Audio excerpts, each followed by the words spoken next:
there's been a certain kind of migration, which I think the Tories have been particularly concerned about, and that is migration to reform.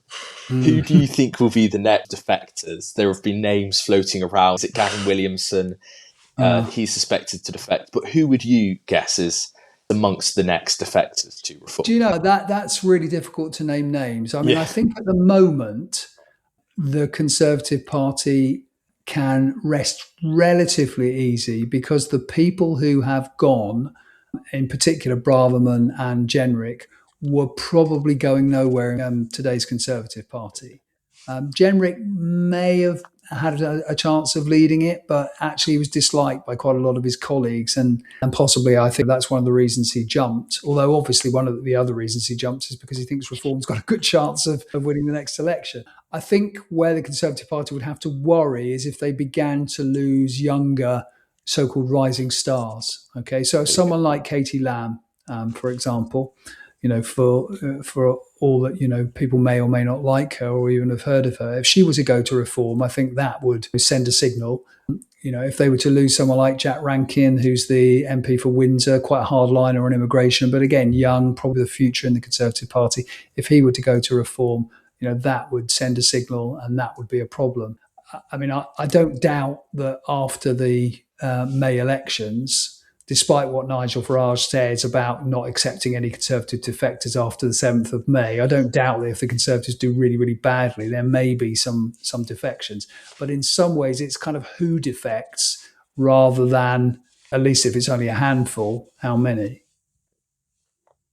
Yeah, I think you mentioned sort of rising stars. Do you think, you also previously mentioned the fact that only sort of 5%, 4% of people that are members of parties are really young. Do you think it's going to be a problem in the future? Do you think sort of politics is moving to an older aged game?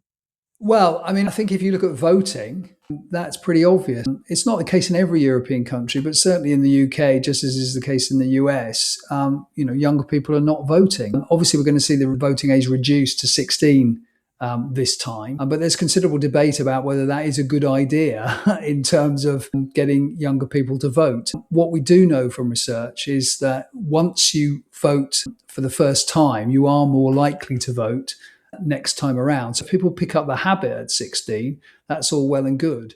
The worry is, however, that actually people are offered the choice of voting at 16.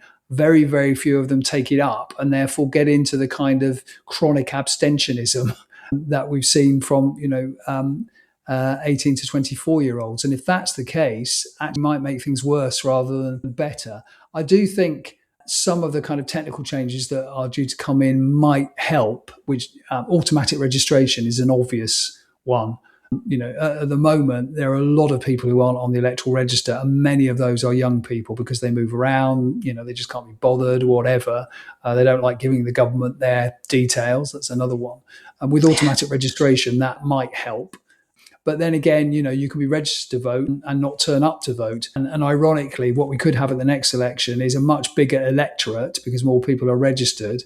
But as a result of that, actually turnout will be even worse because it will be the same, absolute number of people voting, but a larger pool of voters eligible to vote. I mean, personally, and I don't know what you two think of this, I don't know what your listeners and viewers think of this, I don't see any solution but compulsory voting.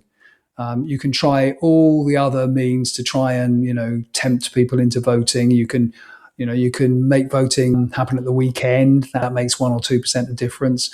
Proportional representation, 1 or 2% difference. But if you really want large numbers of people to vote, the only alternative is compulsory voting.